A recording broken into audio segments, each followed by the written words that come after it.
duit dapurmu. Tumbas.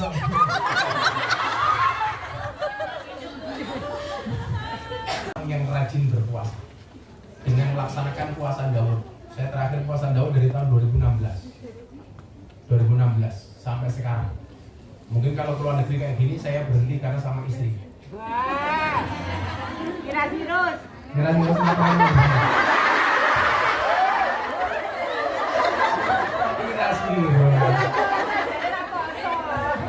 Semalam kamu digigit nyamuk ya? Pantesan gatal. Maksudnya kenapa kalau sama istri keluar negeri itu saya nggak puasa?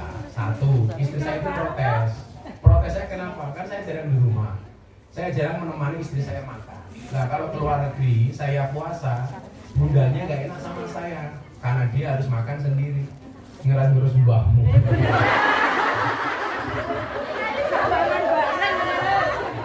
Karena aku jadi ingin.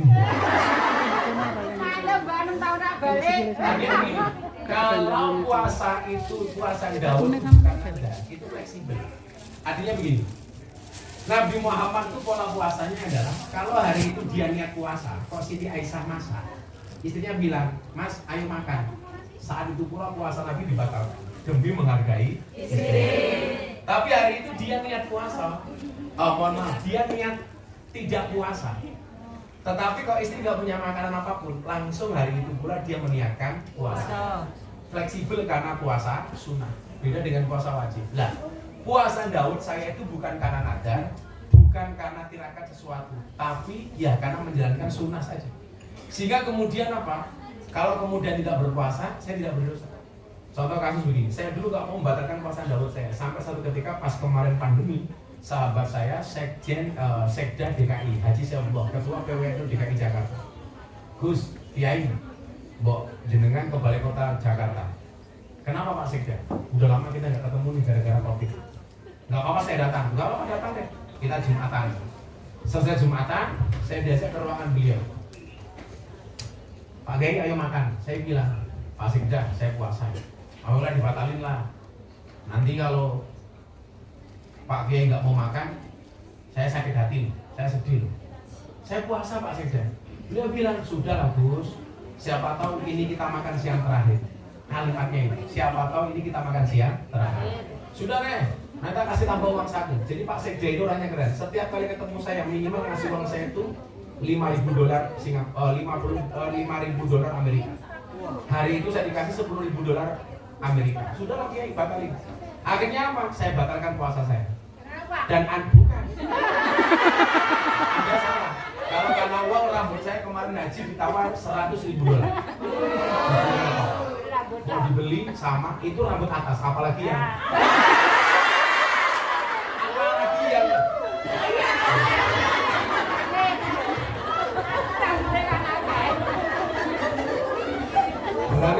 kemarin Mas saya diajar isu belangkon 900 juta TPPU itu Anda akan kasih tahu soal ini sebelum kita lanjutkan. Akad jual beli itu kita nggak boleh tanya uangnya dari mana. Jadi kalau ada jualan, Bu yang beli PSK sekalipun, itu nggak boleh tanya ini uangnya dari mana. Sama halnya ketika saya dalam belangkon, saya itu kan jual belangkon sudah berulang kali.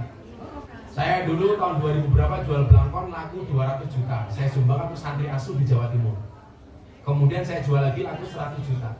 Nah yang terakhir yang dipersoalkan kemarin, belangkon saya laku 900 juta. Uangnya saya sumbangkan untuk charity. Serupiah pun saya nggak ambil, bahkan saya tombol. Artinya, ketika ini dikatakan TPPU salah, yang namanya TPPU itu kalau saya punya perusahaan belangkon, kemudian yang bersangkutan nitip uang ke perusahaan saya, itu namanya TPPU. Yang saya lakukan itu akad jual beli.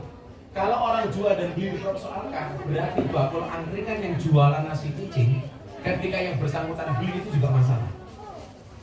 Anda beli sesuatu di Indomaret, berarti penjual Indomaret itu juga masalah. Karena dalam akad fikih jual beli itu tidak boleh tanya uangnya dari mana. Nah, makanya kemudian kemarin langsung saya somasi, saya dikawal sama pengawal saya, mau Hercules, akhirnya langsung minta maaf mereka. Kenapa? Karena saya nggak pakai uang itu. Nah, kok belangkonnya mahal Gus? sesuatu itu kalau disukai sama orang harganya unlimited. Contoh rambut saya yang ditawar $100.000. Belangkonnya saja 900 juta. Apalagi nggak sumpah.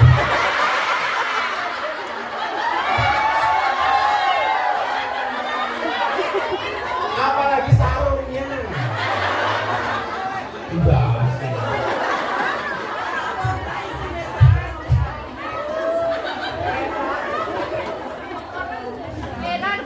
Sangat matang ya.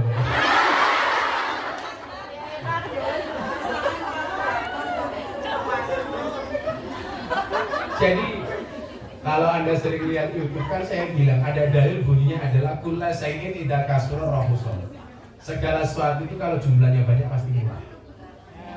Ya, ilal adaba kecuali adab. Artinya tanamkan kepada anak-anak jenengan di rumah. Kalau pengen jadi mahal itu gampang. Jadilah yang sedikit. Barang itu kalau sedikit pasti langka. Kalau langka antik, kalau antik harganya mahal. Kiai itu banyak yang ngurusi lonte jarang. Siapa? Gus Miftah. Berarti Gus Miftah kiai lonte. Sekarang jodoh.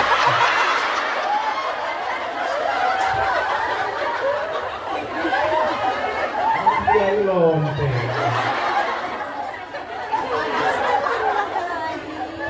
Sangelang ya. Kau geping. Makanya barang itu kalau banyak pasti murah. Makanya kenapa kalau mau lebaran itu harga-harga mahal? Karena barangnya sedikit, peminatnya banyak. Nah, kita bisa menjadi sesuatu yang mahal ketika kita create menjadi sesuatu yang sedikit. Kecuali ada itu kalau semakin banyak semakin mahal. Nah, barang kalau semakin sedikit semakin mahal. Makanya saya bilang sama teman-teman ini tidak berlaku di Hong Kong, berlaku di pejabat-pejabat di Indonesia. Jadi kenapa di kalangan pejabat, pengusaha dan perusahaan-perusahaan saya dikenal kiai paling mahal? Karena saya punya prinsip. Prinsipnya apa? Dulu, Mbak ya, saya pernah diundang pengajian sama pengusaha batubara yang anggota DPR, sama artis dangdut. Artis dangdut nyanyi 5 lagu. Saya ngaji 1 jam. Selesai acara penyanyi dangdut dikasih uang saku 150 juta. Kiai ngaji 1 jam dibayar 75 juta. Uang saya kembalikan kepada pengusaha tersebut. Saya nggak usah nerima saja nggak apa-apa. Loh kenapa Gus? Anda itu lucu. Penyanyi dangdut yang hanya nyanyi 5 lagu buka titik dihargai jauh lebih mahal dibandingkan kiai. Kalau begini caranya, selamanya anak-anak Indonesia itu bercita-cita pengen jadi artis dangdut, tidak mau jadi kiai. Lagian kita itu nggak fair menghargai tokoh-tokoh agama kita. Coba kita lihat, kok ada artis dikasih fasilitas hotel mewah, orang akan dengan gampangnya mengatakan maklum artis. Tapi begitu kiai mendapatkan fasilitas, kiainya berlebih-lebihan. Betul kan seperti itu? Ada artis dikawal patroli, orang mengatakan, wah artis nggak apa-apa, keren. Begitu kiai, waduh kiai ini gaya. Betul kan? Ini salah. Kalau seperti itu caranya, anak-anakku tidak mau jadi kiai, maunya jadi apa? Artis. Artis diminta untuk membangun moralitas, kita hargai seadanya. Sementara artis kita hargai setinggi-tingginya. Maka saat itu saya di pengusaha itu saya punya rate. Terserah, lo suka ya silakan, lo bisa silakan diundang, kalau enggak ya sudah. Mendingan saya ngurusi santri, ngurus jamaah di desa-desa.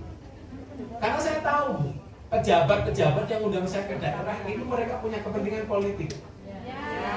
Mengundang saya tujuannya apa? Untuk menghadirkan orang banyak. Faktanya, saya dulu pernah 1 bulan bikin acara, 2 minggu bikin acara. Minggu pertama konser dangdut, kemudian minggu kedua bikin pengajian.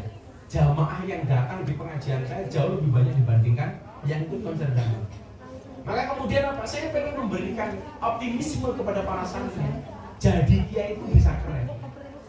Ya mungkin saya termasuk orang yang paling sering diundang oleh Presiden Jokowi untuk ceramah. Mungkin Kiai Eno atau Dai di Indonesia yang paling sering diundang presiden itu saya.